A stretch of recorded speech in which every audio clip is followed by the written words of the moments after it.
અમરેલી તાલુકાના ફતેપુર ગામના સરપંચ છેલ્લા 4 વર્ષથી ગામમાં ગેરહાજર રહેતા હોવાના આક્ષેપ સાથે આમ આદમી પાર્ટીના નેતા જેડી કથિરિયાએ તેમને સસ્પેન્ડ કરવાની માંગ ઉઠાવી છે। આ મામલે તાલુકા વિકાસ અધિકારીને આવેદનપત્ર પાઠવી તપાસની માંગ કરવામાં આવી છે। અમરેલી તાલુકાના ફતેપુર ગામમાં સરપંચની ગેરહાજરીનો મુદ્દો ચર્ચાનો વિષય બન્યો છે। આમ આદમી પાર્ટીના નેતા અને કામરેજ તાલુકા પંચાયતના પૂર્વ વિપક્ષ નેતા જેડી કથિરિયાએ આક્ષેપ કર્યો છે કે ફતેપુર ગામના ચૂંટાયેલા સરપંચ છેલ્લા 4 વર્ષથી ગામમાં નિયમિત હાજર રહેતા નથી। તેમના જણાવ્યા મુજબ સરપંચ લગ્ન બાદ રાજકોટ ખાતે રહે છે અને ગામના વહીવટી કાર્યોમાં ભાગ લેતા નથી।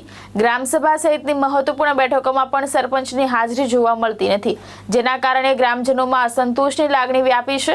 આક્ષેપ મુજબ હાલમાં ગામના તમામ વહીવટી કાર્યો સરપંચના પિતા સંભાળી રહ્યા છે। જેડી કથિરિયાએ તાલુકા વિકાસ અધિકારીને લેખિત રજૂઆત કરીને સમગ્ર મામલે તપાસ કરી નિયમ મુજબ કાર્યવાહી કરવાની માંગ કરી છે। તેમણે સરપંચને સસ્પેન્ડ કરવાની માંગ પણ ઉઠાવી છે। हाँ भाई તમારું નામ જાદવ રાકેશ ભૂપતભાઈ છે। હું ફતેપુરનો ગામનો છું અને 3 થી 4 વાર મેં અરજી કરેલી છે, જિલ્લામાં કરેલી છે, તાલુકા વિકાસ અધિકારીને કરેલી છે કે સરપંચશ્રીના 4 વર્ષથી મેરેજ થઈ ગયા છે। મેરેજ થઈ ગયા પછી સાસરે વયા ગયેલા છે અને એનો આખો કારભાર એમના પપ્પા સંભાળી રહ્યા છે।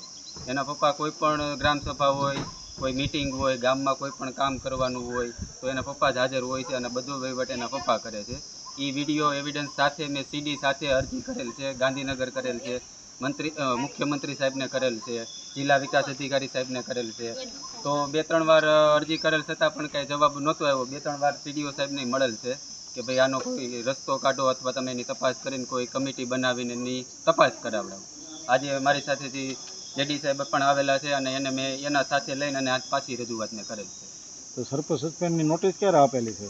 સસ્પેન્ડ એના તો આજે લગભગ મહિનો થવા આવ્યો। જિલ્લામાંથી એનો લેટર નીકળી ગયેલો છે। લેટર એવો હતો કે ભાઈ આની ઉપર તપાસ કરવામાં આવે અને કાયદેસરના પગલાં લેવામાં આવે। હજી કોઈ પણ કાર્યવાહી કરવામાં આવેલ નથી। પહેલાં તો મારું નામ છે જેડી કથિરિયા, મારું ગામ ચાપાથળ છે। મારા ગામ ચાપાથળની બાજુમાં ફતેપુર ગામ છે અને ફતેપુર ગામની અંદર છેલ્લા 4 વર્ષથી સરપંચ ચૂંટાયા છે અને સરપંચ ચૂંટાયા પછી એ પોતાના અનમેરેજ હતા અને મેરેજ થયા પછી પોતાના સાસરે ચાલ્યા ગયા છે। અત્યાર સુધીની અંદર જે મુખ્ય ગ્રામસભાઓ હોય કે અન્ય સભાઓ હોય એમાં એ પોતે હાજર નથી રહી શક્યા અને હાજર રહેતા પણ નથી। એટલે ગ્રામજનોનો જે સવાલ હતો કે અમારા જે મુખ્ય ગામના પ્રતિનિધિ તરીકે સરપંચ હોય અને કોઈ પણ કામની અંદર હાજર ન હોય અને જિલ્લા પંચાયતની અંદર પણ એક એમની નોટિસ નીકળી છે કે એમને તાત્કાલિક ધોરણે સસ્પેન્ડ કરવામાં આવે અને એમનો ચાર્જ ઉપસરપંચશ્રીને આપવામાં આવે।